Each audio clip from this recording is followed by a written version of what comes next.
Búzios tornou-se o destino principal dos turistas de toda a parte do mundo.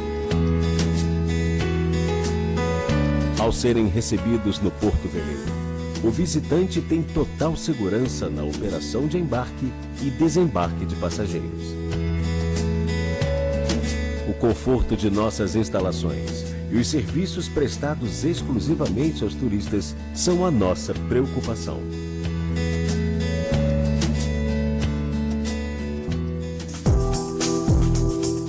Para mostrar aos visitantes as belezas naturais e os pontos turísticos da sua cidade, o Porto Veleiro dispõe de 3 confortáveis escunas.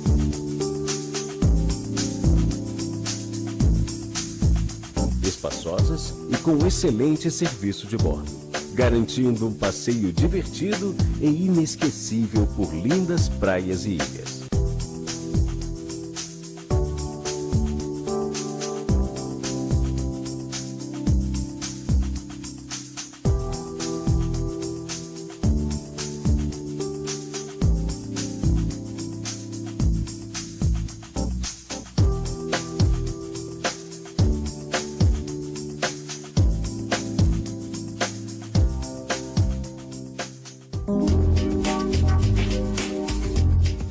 Para aqueles que desejam privacidade, uma ótima opção é um passeio de lancha, no qual os turistas poderão fazer o seu roteiro.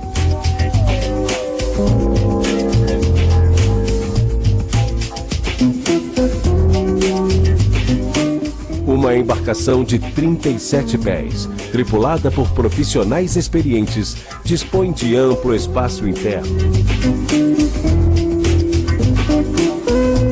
Um convés agradável e confortável para até 16 passageiros. Se por mar o Porto Veleiro oferece ótimas condições de lazer, por terra não seria diferente. Disponibiliza carros exclusivos para um city tour, confortáveis e com ar-condicionado. Neste passeio poderão conhecer 13 pontos turísticos, entre eles praias e mirantes, com paradas obrigatórias.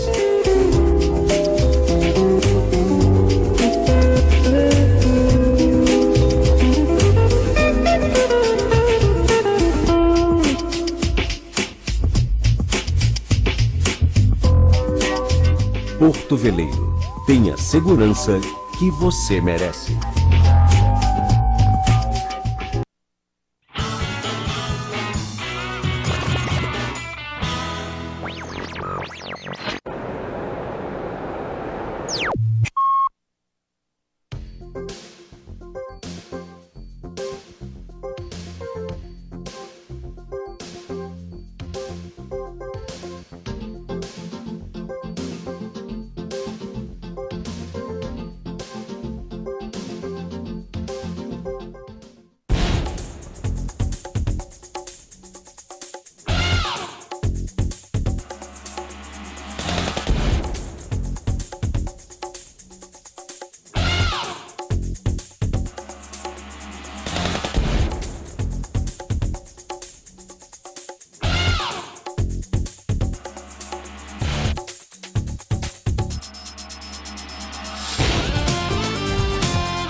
Boa tarde. Estamos aqui mais uma vez para apresentar o programa Canal da Náutica. Obrigado a você que no primeiro encontro esteve aqui com a gente, que ligou. E não esqueça de retornar sua ligação, pois aqueles brindes ainda estão valendo. O passeio de escuna, né, e os brindes também da loja Comando Búzios. Muito bem. Hoje o programa nós vamos falar sobre os investimentos econômicos da região. Vamos conversar com o Cadu, que já está aqui no nosso estúdio, e vamos conversar também com o consultor da área de turismo, que é o nosso amigo Cláudio Pascarelli.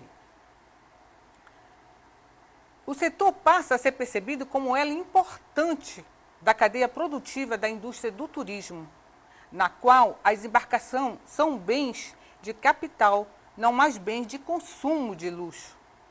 A expansão e a crescente formalização das atividades do setor originaram um grande número de novas empresas, várias delas de micro e pequeno porte, gerando emprego e renda, o que criou condições para uma racionalização na carga tributária, com redução da alíquota de IPI e das alíquotas de ICM em estados importantes como São Paulo, Rio de Janeiro, Santa Catarina e Bahia.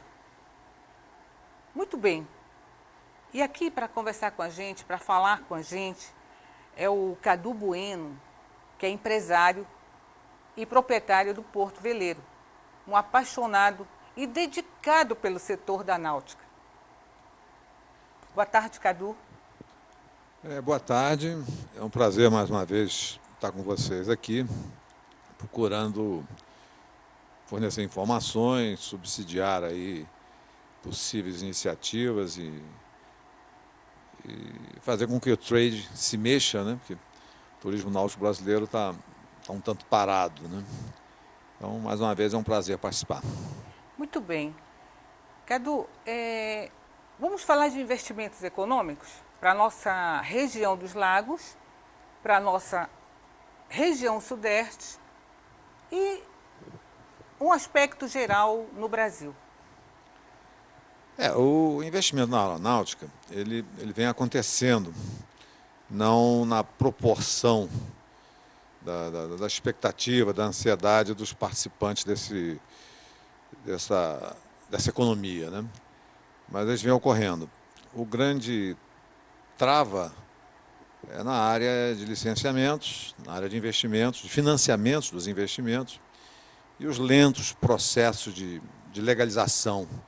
Isso envolve a área ambiental, a Secretaria de Patrimônio da União, a ANTAC, uma série de licenciamentos que dificultam sobremaneira e não geram a segurança jurídica necessária.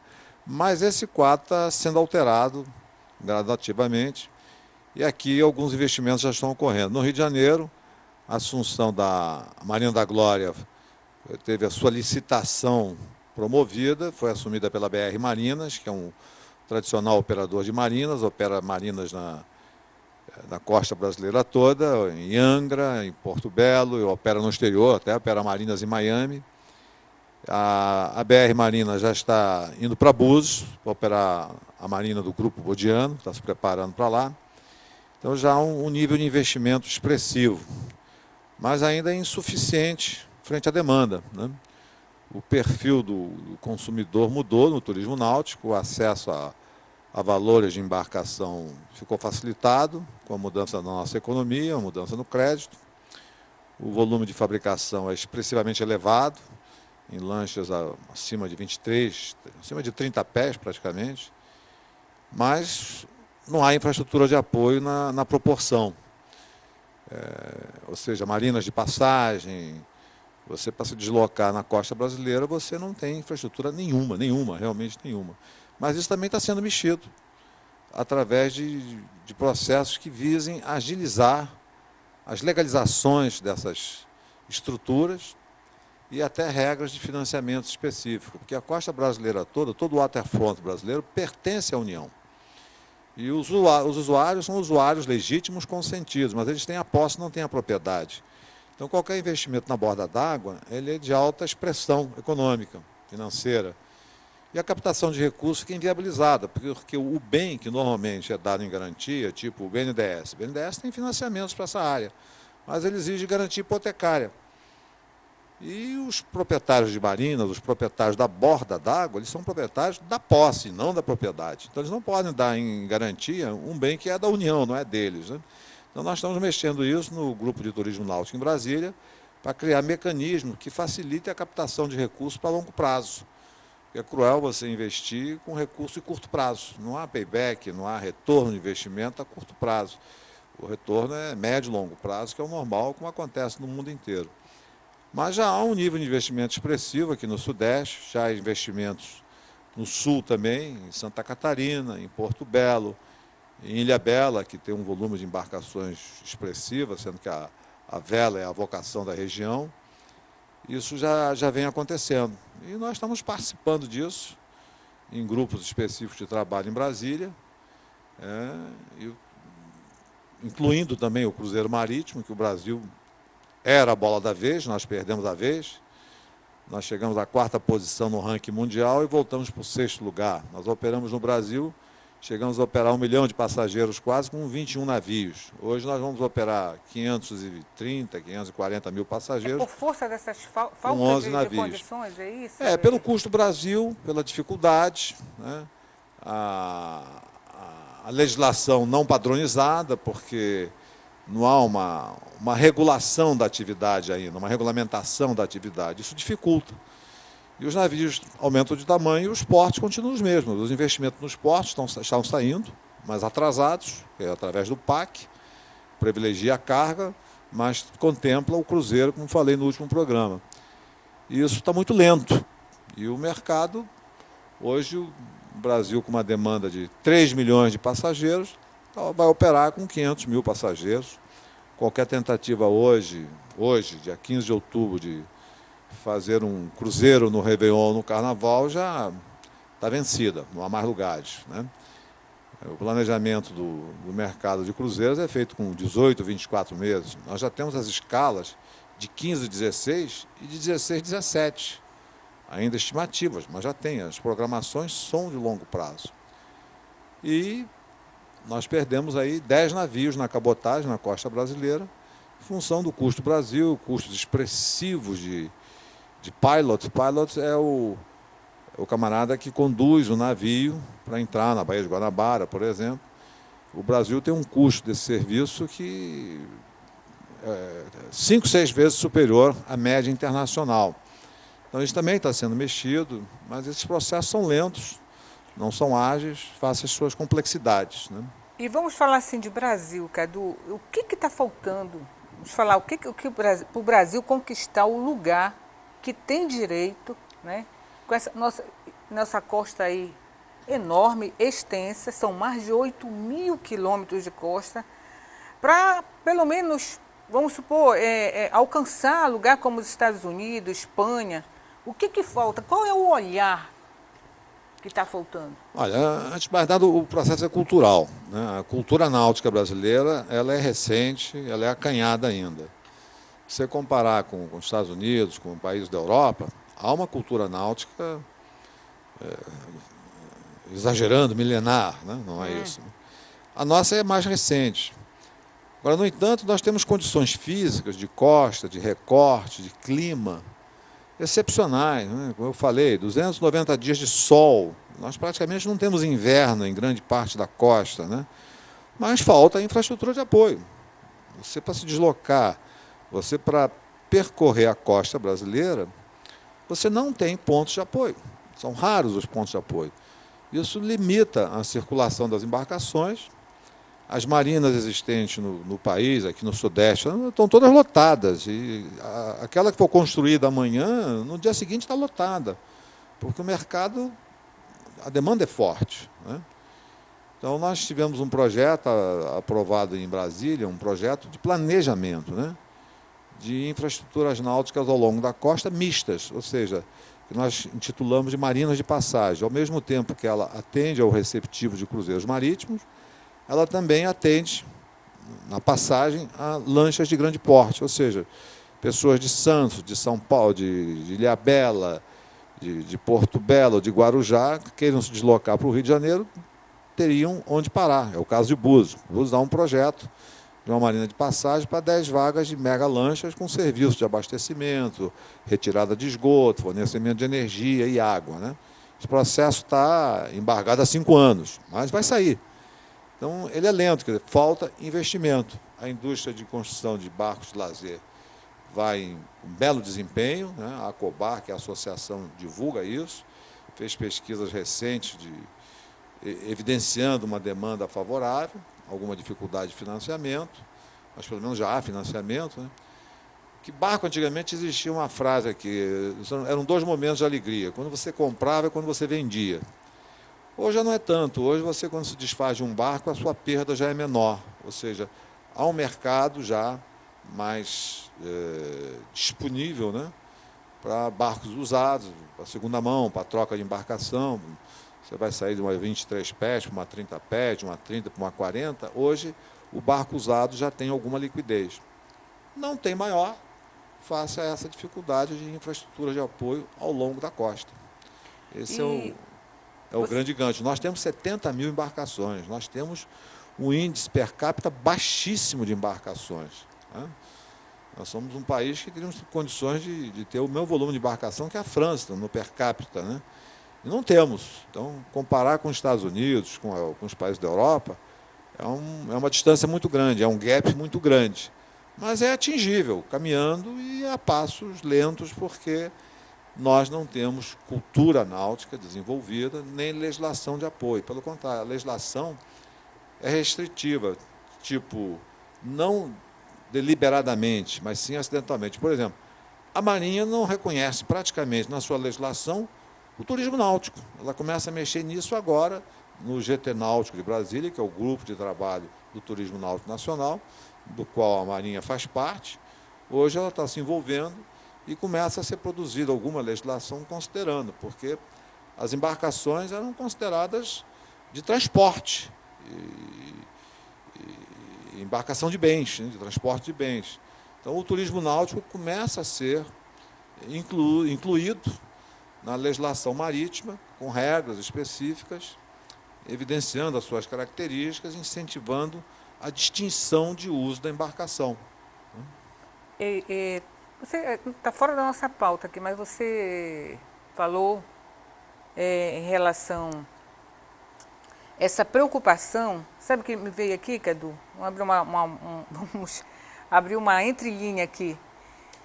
Já se pensou em se criar? Você vê, tem todo o segmento, tem todos os ministérios. Tem Ministério da Pesca, da Aquicultura, tem Ministério das Comunicações.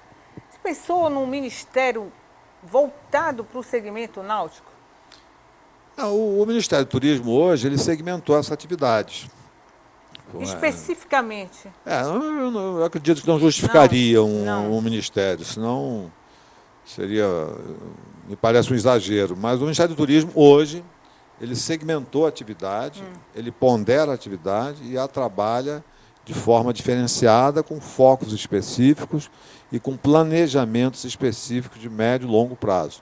Hoje, há uma política de planejamento para o turismo náutico brasileiro, no Ministério do Turismo.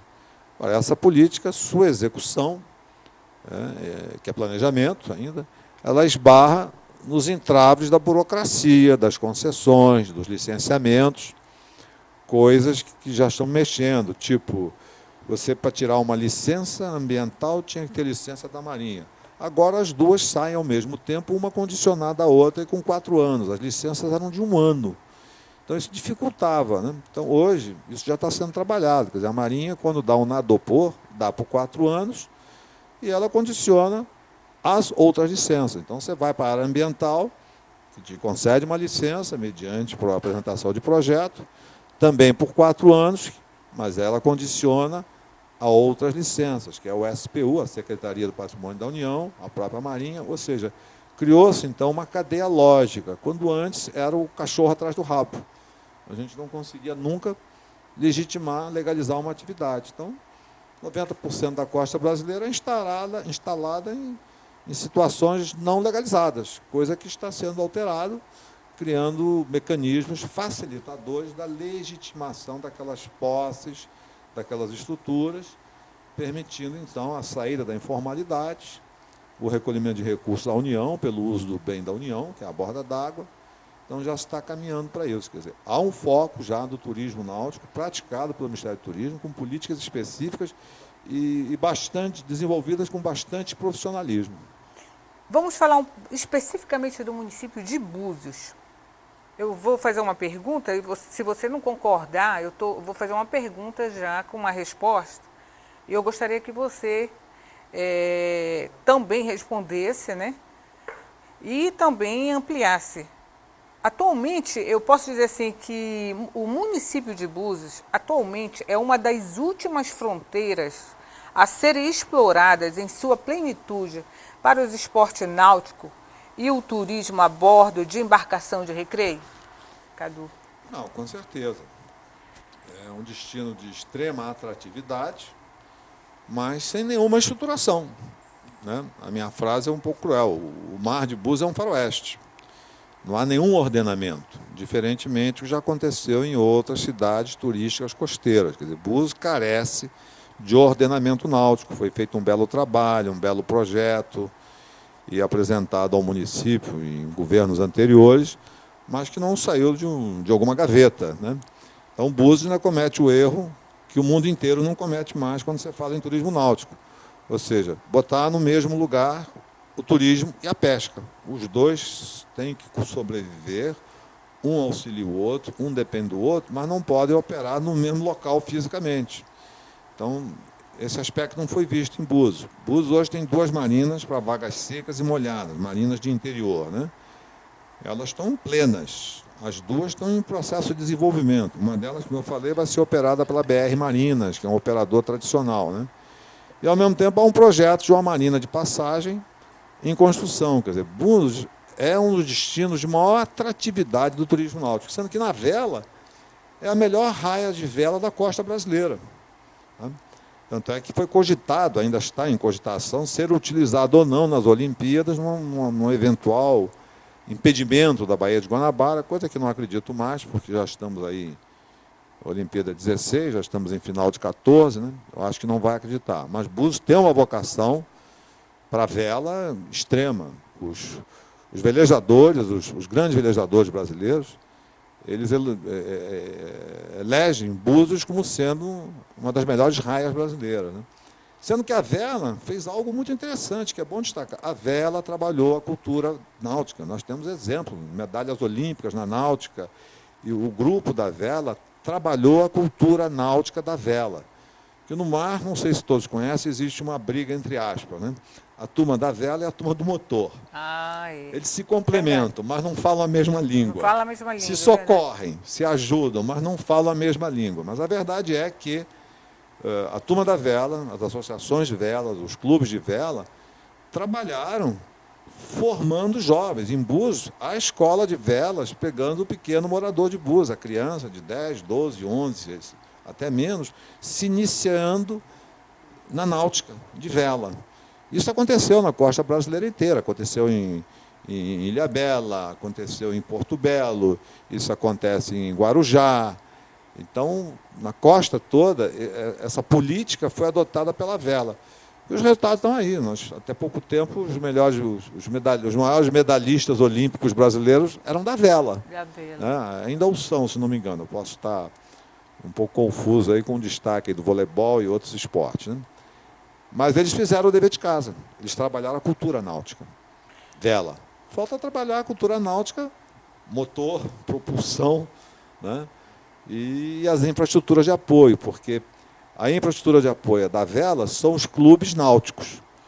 E a infraestrutura da motorização, do barco motorizado, são os cais. Nós não temos cais, nós não temos infraestrutura náutica de apoio para atracação, os barcos encostarem, terem serviços, poderem pernoitar, seguir viagem, ficar alguns tantos dias ou não, como é a costa da Europa inteira, como é a costa americana toda. Cadu, olha só, vamos falar um pouco agora de segurança náutica. O que é necessário para agilizar medidas práticas no sentido de proporcionar operações náuticas mais seguras e rentáveis? A operação náutica brasileira, ela tem um nível de segurança bom. A Marinha faz um belo trabalho nesse aspecto, salvaguarda na vida do mar.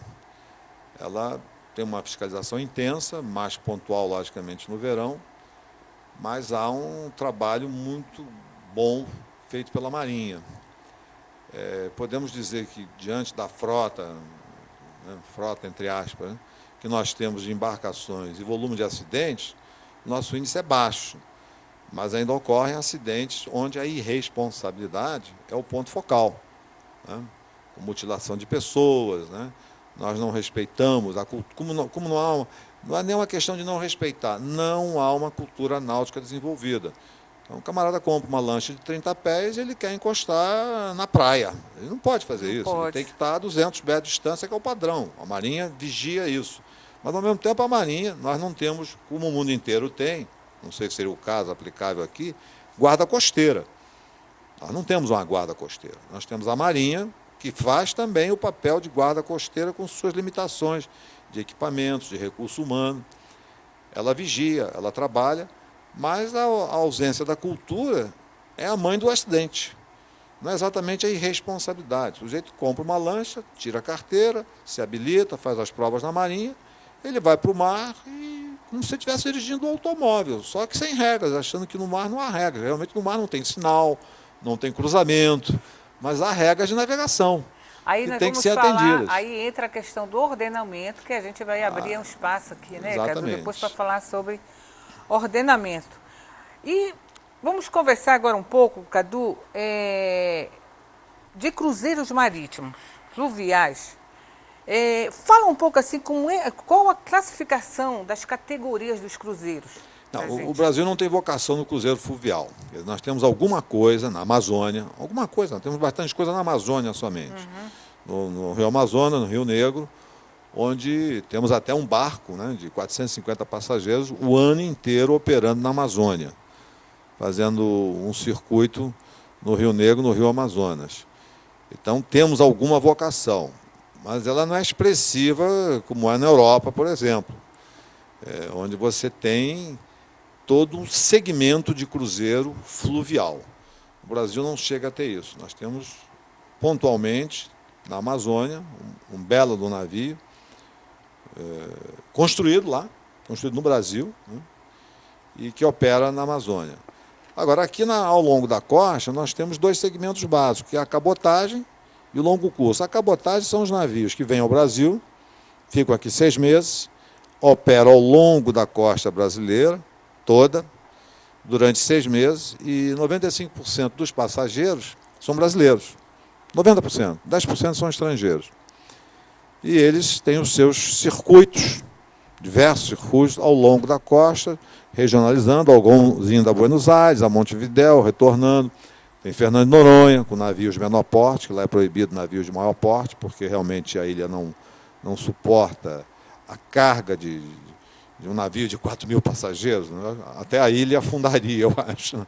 Então lá o limite é navio de 600, 400 passageiros, que até o ano passado operou, esse ano não sei se vai operar.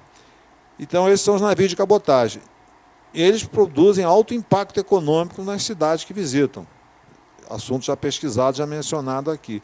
Mas tem o navio de longo curso. O longo curso é um navio estrangeiro, que ele atravessa o Atlântico, ele vem ao Brasil, faz um determinado número de portos e retorna. Esse navio ele é 100% estrangeiro, ele é um ingresso de divisas expressivo, são turistas de toda a Europa, dos Estados Unidos, que vêm passear na costa brasileira, fazendo 3, 4, 5 portos, ou contornam o Cone Sul e retornam, via lá Canal do Panamá, ou eles retornam para o Mediterrâneo, fazendo o caminho de volta ao longo da costa brasileira, em novas escalas. Esse é o que nós chamamos no jargão do LC, o longo curso. Então nós temos o CB, que é a cabotagem, e o LC, que é o longo curso. A soma desses dois hoje no Brasil está dando em torno de 950 escalas para essa temporada 14-15. E os navios de longo curso, lamentavelmente, eles estão diminuindo cada vez mais sua participação. E nós estamos mexendo nisso. A razão é custo Brasil, documentação de tripulantes, documentação desses passageiros e sua distinção tributária nos abastecimentos de combustível, de gêneros alimentícios. Então, isso está sendo trabalhado porque ele é tratado tributariamente de forma diferenciada do navio de cabotagem e sendo até gerando um custo mais elevado que faz com que os armadores virem à proa para outros destinos em condições tributárias fiscais mais favoráveis. Então, é um problema nosso interno. O Brasil tem que fazer o dever de casa para atrair esse turista, que ele tem um impacto que é mais do que o dobro do impacto do cruzeirista de origem brasileira. Para fazermos as nossas considerações finais, encerrarmos a nossa entrevista de hoje com o Cadu Bueno, ele faz um resumo da chegada da temporada, previsão. Como eu falei, a temporada vai envolver 11 navios, Ela começa em outubro, especificamente em Búzios, ela começa dia 8 de novembro. Nós teremos 800 e tantas escalas, e uma previsão de 560 mil passageiros. A expansão pequena em relação ao ano anterior, mas vinha ser quase a metade do que fizemos em 2010, 2011. 21 navios contra 11. Mantivemos ainda um volume expressivo, porque navios de 1.800, 2.000 passageiros estão sendo gradualmente substituídos por navio de maior porte, 4.000 passageiros, 3.500, 4.600. Né? Há uma companhia italiana, a MSC, que tem o market share no Brasil, ela lidera o mercado brasileiro, ela vem com 2 navios, vem com diversos navios, sendo 2 de 4.600 passageiros. Isso ainda preservou o volume de turistas. Né? Mas, na realidade, a perda de escalas foi grande, a perda de navios foi grande. Há uma perspectiva de retomada disso, mas essa retomada será gradual. Nós voltamos para a 6ª posição no mercado mundial e vamos caminhar para tentar resgatar a 4ª posição que nós atingimos em 2010, 2011, chegando quase a 1 milhão de passageiros, 890 mil passageiros, chegando ao absurdo operacional de 8 navios ao mesmo tempo em Santos, que gerencialmente foi um belo exemplo, como conseguiram resolver isso, né? Que 8 navios ao mesmo tempo em Santos, fazendo embarque e desembarque, é uma loucura. Não existe exemplo igual no mundo, porque o mundo inteiro trabalha com logística mais desenhada, mais bem desenhada, mais bem planejada, e evita essa acumulatividade que nós chegamos a ter em Santos, onde, evidentemente, que a qualidade do check-in, do check-out dos passageiros cai terrivelmente. Né? Você embarcando ao mesmo tempo e desembarcando 50 mil pessoas, é impossível ter uma organização de primeiro mundo. Apesar de você ter investimento feito no Porto de Santos, o Porto melhorou muito, as condições de embarque e desembarque melhoraram expressivamente, mas você embarcar e desembarcar no mesmo dia, numa faixa horária de 8 horas, 8 a 10 horas, 50 mil pessoas, não existe exemplo. No gerenciamento fomos brilhantes, na logística fomos extremamente acanhados. Cadu, muito obrigada pela sua participação. Mais um momento de formação aí com a Náutica. Deixe seu recado para o nosso telespectador. Não, mais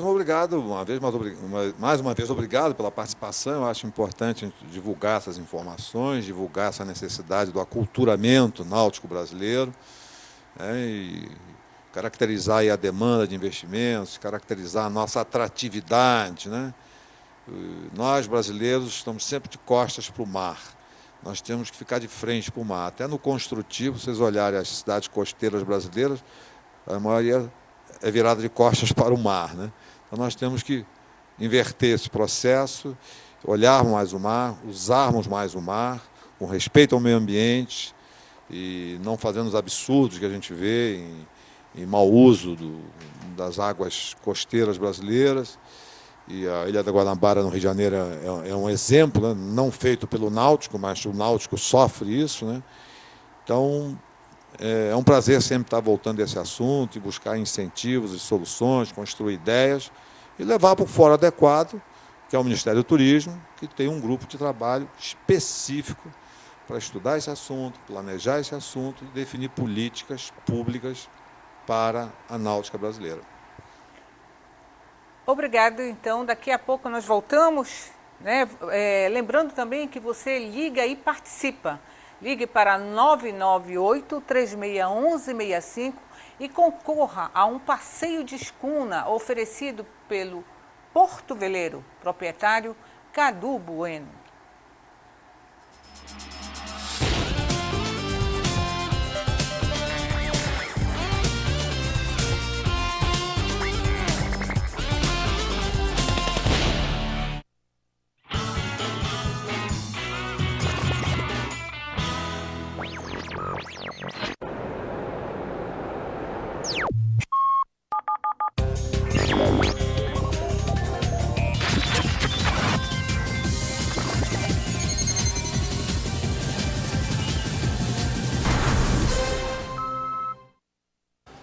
Obrigado por você estar aqui conosco na Preview Consultoria e Gestão de Negócios.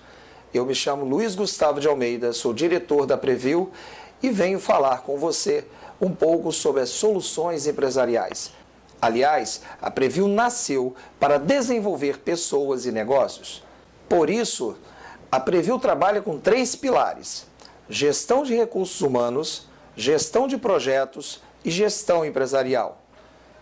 Você que é empresário, navegue no nosso site, conheça a Preview e tudo que ela pode fazer por você. E você que procura uma oportunidade no mercado de trabalho, também cadastre seu currículo no nosso site, navegue no nosso site e entenda um pouco mais sobre esse novo mercado de trabalho.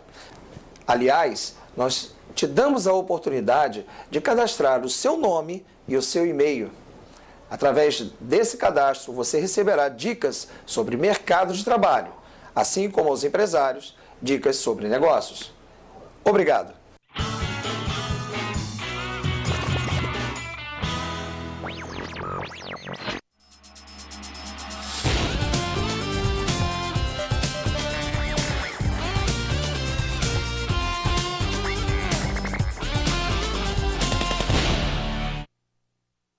Estamos de volta. E nesse segundo bloco, nós vamos ter uma entrevista com o consultor de turismo, Cláudio Pascarelli. O turismo é o segundo momento do desenvolvimento da náutica. O Estado divulga o destino e que ações deve se preocupar para facilitar o desenvolvimento do setor. A exemplo, a divulgação contextualizada do destino turístico através da mídia, criação de estrutura náutica, facilitação das licenças e operacionalização do setor, como as marinas e a base de charter. E para conversar com a gente, o consultor em turismo Cláudio Pascarelli, ele vai falar sobre o turismo no Brasil e o turismo fora do Brasil. Fala também sobre as demandas, as ofertas, potenciais receptivos do turismo, eventos e investimento no setor. Boa tarde, Cláudio. Tudo bem? Boa tarde, Cardilene. É um prazer estar aqui contigo. Muito obrigado pelo convite. E aproveito para parabenizar, pelo incentivo e pela iniciativa de abordar temas complicados do turismo, porque os programas de turismo que nós vemos se destinam a falar sobre destinos, sobre a beleza do turismo, mas se esquecem também de explorar os problemas e os entraves que acabam causando a falta do desenvolvimento necessário do turismo em nosso país. Obrigado, Cláudio. E para começar a nossa entrevista, nós vamos fazer umas perguntas aqui para o Cláudio. E você não esquece de ligar para o nosso telefone 998-3611, onde você vai estar participando de um passeio de escuna e, além de estar concorrendo a uns lindos brindes da loja Comando Búzios. A loja Comando Búzios, que também fica lá em Armação dos Búzios, lá no Porto Veleiro. Para iniciar a nossa conversa, Cláudio, vamos falar sobre a diferença do turismo receptivo no Brasil e no exterior nos dias de hoje. Cláudio, fala para a gente um pouco sobre isso. Ok, Cardilene. Antes de falar sobre esse tema, eu gostaria de salientar que hoje a maior indústria do mundo, a maior geradora de empregos e uma das grandes ou maiores geradoras de divisa para o país é a indústria do turismo, nos últimos 50 anos ela vem crescendo de forma acelerada. Para se ter uma ideia, hoje em dia ela pede somente para a comercialização e extração de petróleo e também de armamentos. Então, é uma indústria saudável, que não gera impacto, que traz benefícios. Para a gente ter uma ideia também, hoje ela abrange, no ano de 2013, ela abrangeu cerca de 9,2% do PIB brasileiro. E, indiretamente, induzidamente e diretamente, ela proporcionou emprego, ocupando cerca de 9,3% dos empregos disponíveis no Brasil. Gerou quase 450 milhões de renda, atingindo aí 9,2% do PIB. As diferenças entre o turismo receptivo nacional e internacional, infelizmente, ainda são enormes. Temos alguns aspectos que evidenciam, principalmente no que diz respeito à capacitação de mão de obra especializada, que o brasileiro ainda é muito carente, porque o jeitinho brasileiro não cabe no que se diz respeito ao turismo. Quando se fala em turismo, se fala num sonho projetado, às vezes, de muitos anos das pessoas. E nos sonhos, na cabeça das pessoas, não cabe falhas, são sempre perfeitos. E o turismo é cheio de intempéries. Isso é importante, termos uma profissionalização de mão de obra capacitada, justamente para dar alternativas no momento de dificuldade. Que é o grande gargalo, né? Exatamente, ainda no Brasil é o grande gargalo, porque o turismo, apesar de ser muito bem projetado e planejado, ele é feito no Brasil principalmente ainda pelos turismólogos, que são pessoas que têm uma grande experiência no que diz respeito à projeção na área técnica, mas quase nenhuma habilidade na área prática. E o turismo, na verdade, ele se desenvolve muitas vezes pela experiência das pessoas na área prática. Nós temos entraves também quanto a prestadores de serviço, que não têm a cabeça voltada para atender o turismo. Nós vamos encontrar também várias situações complicadas no que diz respeito à conservação e à preservação dos atrativos locais. Nós vamos encontrar entraves no que visam as grandes distâncias desse país que é continental, os meios de transporte muito caros e ineficientes, muitas vezes. Além disso, a falta de profissionalismo das pessoas que trabalham diretamente com o turismo. Como nós havíamos citado, o jeitinho brasileiro, muitas vezes, ele não cabe no momento de seriedade, de profissionalismo. Só para... Acho que também falta aí um pouco de sensibilidade. Pode falar também assim? Sensibilidade para quebrar um pouco esses entraves? O que é, Cláudio? Na verdade, as pessoas têm por hábito confundir o turismo com o lazer. E o lazer é uma coisa que se faz com descontração, que as pessoas têm liberdade para tomar atitudes que acham adequadas, enquanto que, na verdade, o turismo é feito por muito profissionalismo e muita seriedade. Então, é importante termos esse aspecto, principalmente nos profissionais que estão ligados a uma série de áreas e destinos turísticos. Logicamente que os grandes centros estão muito mais capacitados a receber o turista, né? Por mais que a demanda seja grande, existe uma mão de obra qualificada. E ainda existe, lógico, uma grande lacuna para a qualificação de mão de obra, tamanha a demanda desses centros, sejam para os brasileiros, que também para aqueles que vêm de fora do Brasil. A língua ainda é um grande entrave, os brasileiros não têm o hábito, ou não têm a cultura, ou não têm mesmo as condições de adquirirem uma língua estrangeira. Tamanha o nosso Brasil e as fronteiras somente com países de língua latina, né, hispânica. Cláudio, isso é uma grande dificuldade, realmente. Você está falando de língua estrangeira. Quando a gente recebe, eles se esforçam, quando eles aqui chegam, eles se esforçam para falar a nossa língua. É interessante isso. Isso é uma prática normal também que outros povos adotam em países de línguas que não sejam de influência inglesa ou espanhola, que são as línguas consideradas línguas mães, né, hoje no mundo globalizado. E, sem dúvida, logicamente, as pessoas têm essa vontade de se aproximar, de obter informações, e se esforçam para falar um espanhol misturado com inglês, e nós acabamos, muitas vezes, respondendo num portunhol, que seria a mistura da nossa língua com o português. Eu falo assim, nós conversamos isso no programa passado com o Luiz Gustavo, né, que ele falava sobre a questão da colocação de mão de obra, que ele é especialista, né? Então, eu falava sobre isso para ele, que você aprender hoje, além de ser um diferencial de você, né, aprender uma outra língua, você também se coloca no lugar do outro, né? Você sabia a necessidade do outro, além da cultura do outro, né?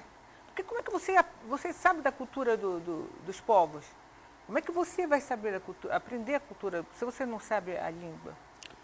Sem dúvida que a língua é um dos entraves, mas o brasileiro, por ser dinâmico, por ser alegre, versátil, simpático, comunicativo, acaba superando esses problemas. Mas nós temos problemas ainda que nos distanciam do receptivo internacional, como cuidado de nossos atrativos naturais, dos nossos atrativos históricos, a preocupação com a higiene da nossa gastronomia, saber indicar os locais determinados. A falta de preparo no caso de receptivo de clientes estrangeiros, um cardápio que não possua informações em outras línguas, a falta de capacitação de um determinado garçom, de um determinado estabelecimento, que seria capaz de fazer essa comunicação entre o cliente e a empresa. Nós temos ainda dificuldade na acessibilidade. Quando se trata em acessibilidade, eu quero dizer, tanto nas informações das placas ou nas informações dos atrativos naturais, para que essas pessoas entendam e conheçam, como também dos meios de acesso aos atrativos. Por exemplo, nós temos muita dificuldade em segurança hoje de acesso da Praia do Forte ao Forte São Mateus. As condições de acessibilidade das escadas, é um exemplo, não permite que pessoas com mais dificuldade de locomoção possam também aproveitar e desfrutar, né, da visita a um atrativo como esse. Então, é toda uma série de preocupações que estão ligadas, de uma certa forma, de forma geral, ao turismo. Já que você está falando de Cabo Frio, vamos fazer uma referência com relação à região dos lagos, né, mais a Costa do Sol. O que levaria a região a uma mudança de visão do turismo para a maior geração de divisas, emprego e renda? O que está faltando? Na verdade, eu vejo na atualidade a cidade de Cabo Frio como uma cidade inativa no turismo, né? Desde das primícias básicas, um visitante que chega através de uma rodoviária, de um ônibus à cidade, ali existe um ponto de informações turísticas, né? E nesse ponto de informações turísticas não existem os mapas das cidades para serem distribuídos. Não existe a presença de uma pessoa preparada e capacitada para dar informações referentes à hospedagem, alimentação, roteiros turísticos, trilhas a serem feitas, acessibilidade às praias. Então, já a princípio, já causa um impacto negativo da cidade. Depois nós vemos com grande abandono os atrativos históricos do patrimônio nacional, que também é patrimônio da cidade de Cabo Frio. Nós vemos o Morro da Guia, sem a possibilidade de um desenvolvimento de visita ali, caberia bem um restaurante, uma proteção, é um local maravilhoso, com um cenário a 360 graus, que privilegia uma vista panorâmica de toda a cidade de Cabo Frio. Nós vemos também o convento fechado, a igreja de São Benedito fechada, sem que essas pessoas possam aproveitar e desfrutar também da parte interna. Nós entendemos que os processos de restauro são lentos, custosos, mas, de uma forma geral, deve haver uma política voltada para a captação de recursos, não só do poder público, como também da iniciativa privada. Essas parcerias são muito necessárias. Eu vejo um certo descaso no que diz respeito à locomoção dos turistas, a falta de informação de linhas de ônibus que possam dar acessibilidade aos turistas na cidade. Um importante ponto a ser destacado é a falta de leitos da cidade, a falta de atração de hotéis de bandeira. Nós temos hoje a rede Best Western, nós temos também a rede Travel Inn, que são conhecidos como hotéis de padrão 3 estrelas, mas o plano diretor da cidade, em função da construção e dos projetos arquitetônicos e urbanísticos, limita a construção de hotéis a um certo número de andares, de construções de uma forma geral. Então, deve haver, sim, uma interligação, novas ideias, novas propostas, para que possamos trazer uma hotelaria de qualidade, porque não se pode pensar em nenhum desenvolvimento turístico na cidade enquanto não tivermos hotelaria suficiente para poder receber, né, os futuros turistas, os futuros viajantes que pretendemos ter em nossa cidade.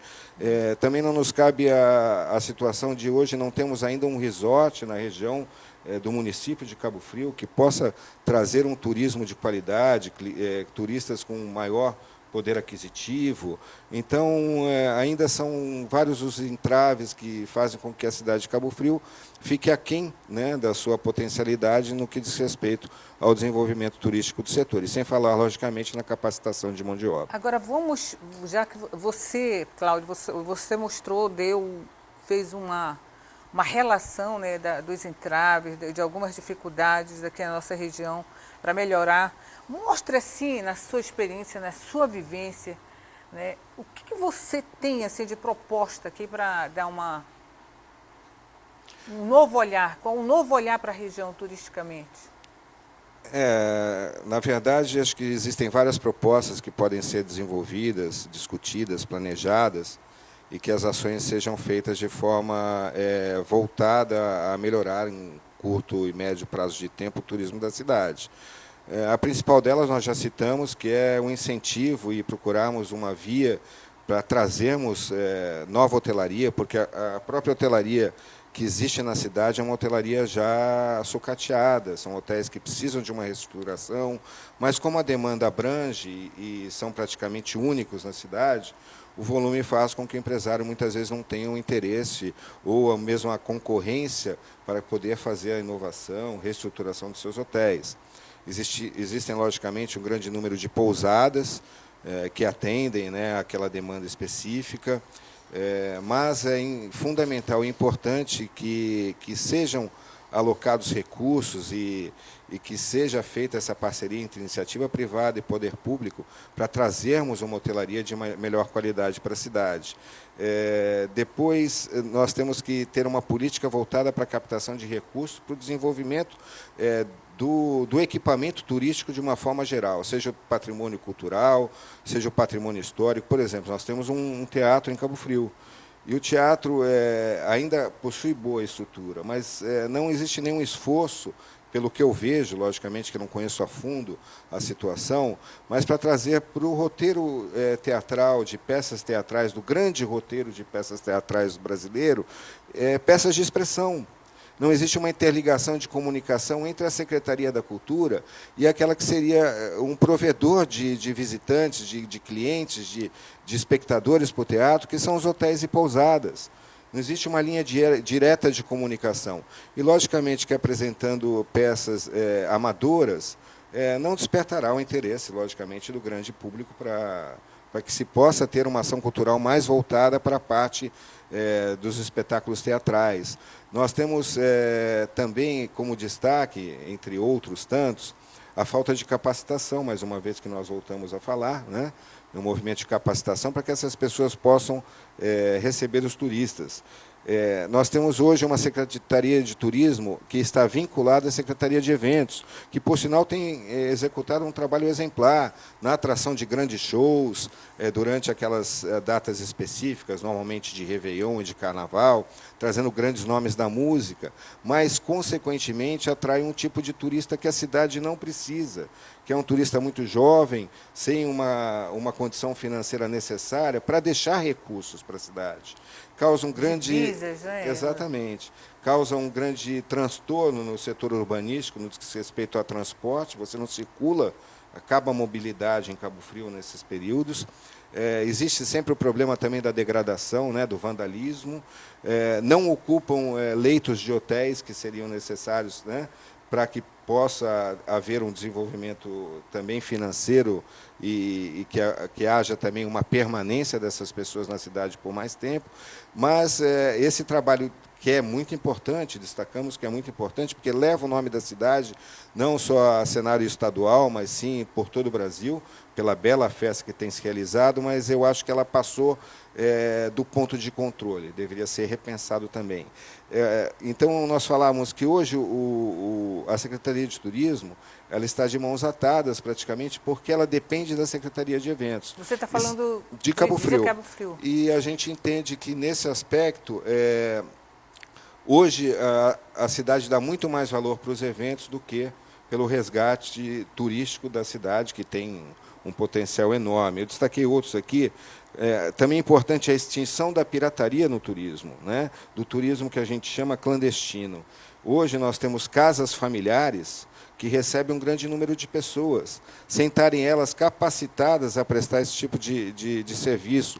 Nós temos equipamentos de ônibus que entram na cidade trazendo essas pessoas e circulam na cidade com essas pessoas, causando um problema de mobilidade, muitas vezes sem ter sequer as licenças necessárias da Embratur para poder circular com esse equipamento. Então, em outros municípios brasileiros que tinham esse tipo de problema, esse tipo de turista, foram criadas medidas, sim, que hoje praticamente extinguiram esse tipo de turismo, porque é predatório, também não deixa divisa nas cidades, também acaba por se tornar um turismo que a gente fala de muito baixa renda, atrapalhando muitas vezes até os próprios frequentadores do bairro, os próprios moradores de uma determinada região. Já existe uma... Você está falando da questão dessa legalidade, da ilegalidade, né? Em algumas cidades aqui da região foi implantada uma legislação de cobrança, né, de entrada no turismo receptivo. Você acha que isso, de alguma forma, ela vai ordenar o segmento? Você acha que a legislação, implementando leis, organiza o setor? O que você acha? Para acabar, para diminuir essa desordem, essa pirataria? Eu acho que sim. Uma das medidas adotadas, por exemplo, no município santista da Praia Grande, foi não permitir que os ônibus adentrassem a cidade. Eles teriam que chegar e desembarcar os passageiros num terminal fora da cidade. Isso causava um grande transtorno de locomoção dos passageiros, desde o setor de desembarque até o seu local propriamente dito de hospedagem. Isso fez inibir esse tipo de turismo, porque eles ficavam sem acessibilidade do ônibus e também sem poder contar com ônibus para circular dentro do município. Isso foi um fator que inibiu bastante. Logicamente, além de cobrar taxas, e eu acho que deve se exigir também uma fiscalização mais rígida por parte do Ministério do Turismo e também do setor responsável pela hotelaria, no credenciamento e também nas licenças que esse estabelecimento tem para trabalhar com turismo. Então, lógico que medidas e regras que viessem a dificultar, né, o acesso desse tipo de turista na cidade, acabaria por extingui-lo, com certeza. Tem outras medidas também, como hoje nós temos o aeroporto, sendo um dos aeroportos de carga mais importantes do Brasil, né? Está entre os 3 mais importantes do Rio de Janeiro, com 2.650 metros de pista, né? com pista suficiente para receber voos charters internacionais, para receber mais companhias de bandeira, trazendo mais turistas para a cidade, e que hoje é operado por uma única companhia, que é a Azul Linhas Aéreas, que, se não me engano, traz dois voos diários de Belo Horizonte e um voo de Campinas, o aeroporto de Viracopos. A capacidade do avião que opera essa linha é muito limitada, é o ATR-72, que tem uma capacidade de 68 a 72 passageiros. Então, o volume de turistas que chega hoje de voos domésticos a Cabo Frio é muito limitado, com uma potencialidade enorme de desenvolvimento. Outra preocupação também é quando esse turista chegar em Cabo Frio, que nós não percamos esse turista para outras cidades, como o caso Búzios, tem uma estrutura um pouco melhor preparada de turismo da região da Costa do Sol, que haja essa evasão de turista para outro município. Cláudio, a sua entrevista está encerrando. A gente gostaria que você fizesse as suas considerações finais para o público, né? E, de uma maneira geral, falar assim, em linhas bem rápidas, né? Numa forma de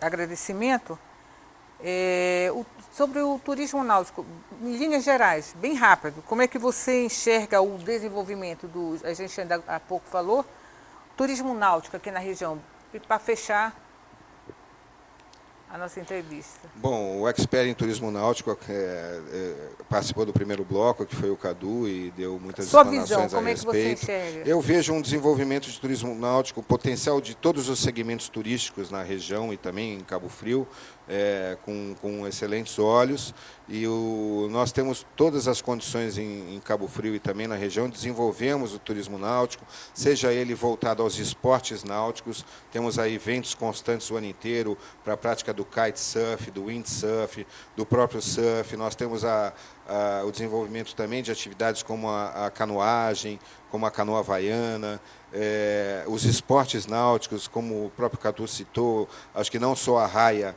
ali de Búzios, mas também nós temos condições de termos o condicionamento ideal aqui também em Cabo Frio para desenvolvimento de esportes à vela. Nós temos condições de ter os cruzeiros marítimos participando mais, porque a falta do investimento no que se diz respeito ao receptivo profissionalizado, faz com que se perca o interesse, né, das paradas em Cabo Frio, porque as pessoas ficam perdidas, sem saber onde ir, o que fazer, e esses pacotes deveriam estar sendo vendidos como forma opcional dentro dos próprios navios, tendo toda uma infraestrutura e um aparato de turismo preparado para recebê-los a partir do momento da chegada.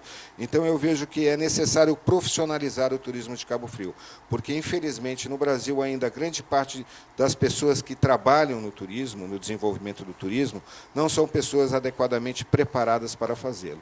Muita teoria e pouca prática. Nós acabamos dando a vara, mas não ensinando como pescar. Cláudio, muito obrigada pela sua participação aqui no programa Canal da Náutica.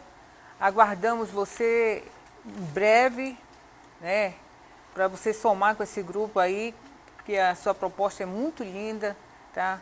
E falando de turismo, falando de náutica, vamos continuar com certeza. E você que esteve com a gente em 1 hora, né, a partir das 15h30 às 16h30, eu agradeço a participação de você. Lembrando que o nosso sorteio está acumulado para a próxima semana.